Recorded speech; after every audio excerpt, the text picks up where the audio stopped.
جی، واقعہ کربلا سے جو ہمیں درس ملتا ہے کہ جن ہستیوں نے قیام فرمایا اور یہ سارے مصائب برداشت کیے، ان ہستیوں سے بڑھ کر بافضیلت کوئی ہستی پیغمبر اکرم کے بعد اس کائنات میں موجود نہیں ہے۔ جب وہ حق کے لیے مصائب اور مشکلات برداشت کر سکتے ہیں، مظالم سہ سکتے ہیں، تو ہمیں بھی دین حق کی سربلندی کے لیے ہر قسم کی کوشش کرنی چاہیے اور ہر قسم کی قربانی کے لیے تیار رہنا چاہیے۔ اسلامی اور انسانی اقدار پر جب بھی حملہ ہو، جہاں سے بھی حملہ ہو، جو بھی حملہ آور ہو، تو ہمیں بھی وہی کردار ادا کرنا چاہیے جو امام حسین علیہ السلام نے کربلا میں کردار ادا کیا تھا۔ لیکن اگر آپ مجھے وقت دیں تو میری بحث جو ہے وہ مکمل نہیں ہوئی تھی، وہ جو آپ نے سوال بھی کیا تھا کہ امام زین العابدین علیہ السلام کی دعائیں،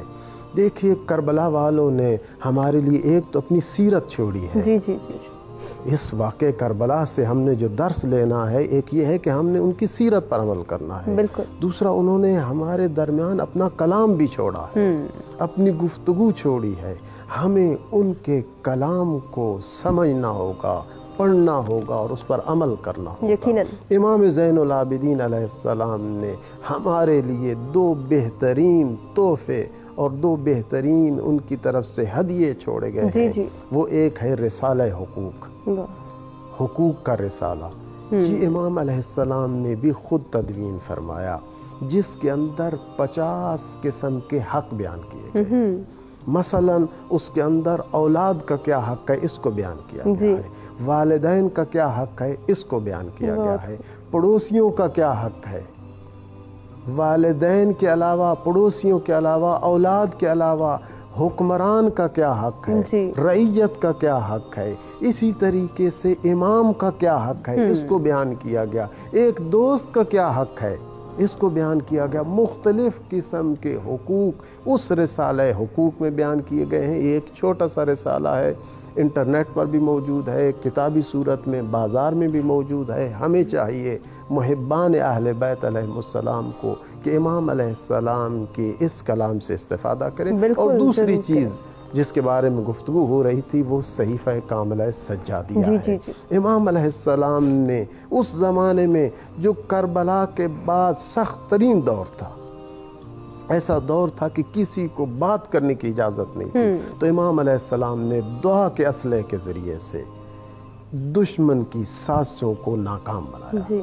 نسیم امروی نے ایک بڑا خوبصورت جملہ لکھا ہے، وہ کہتے ہیں کہ دشمن نے کبھی تیغ زبان استعمال کی اور کبھی زبان تیغ استعمال کی کہ اہل بیت کے مقام اور مرتبے کو ختم کیا جائے، لیکن سید سجاد نے دعاؤں کے اسلحے کے ذریعے سے دونوں ہتھیاروں کو کند کر کے رکھ دیا۔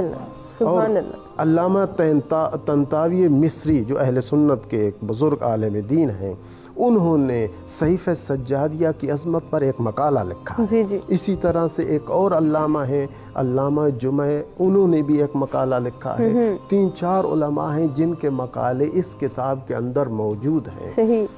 اور اس ایک مقالے کے آغاز میں امام علیہ السلام کی عظمت کو کہتے ہیں میں بیان نہیں کر سکتا، کہتے ہیں امام علیہ السلام کی عظمت کو فرزدق نے اپنے شعر میں بیان کرنے کی کوشش کی ہے، لیکن وہ بھی بیان نہیں کر سکا کہ فرزدق نے اس مشہور شعر میں یہ کہا، ھذا الذی تعرف البطحا وطأتہ، کہ زین العابدین تو وہ ہستی ہیں جن کے نقش قدم کو مکہ کی سرزمین جانتی ہے، والبیت یعرفہ والحل والحرم، جن کی عظمت کو خانہ خدا جانتا ہے، حل و حرم جانتے ہیں۔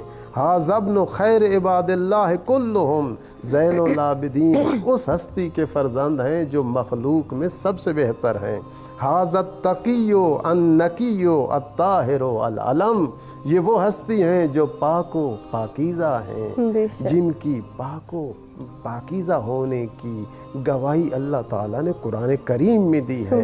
العلم، یہ تو مشہور و معروف ہے، سارے جانتے ہیں۔ اور آگے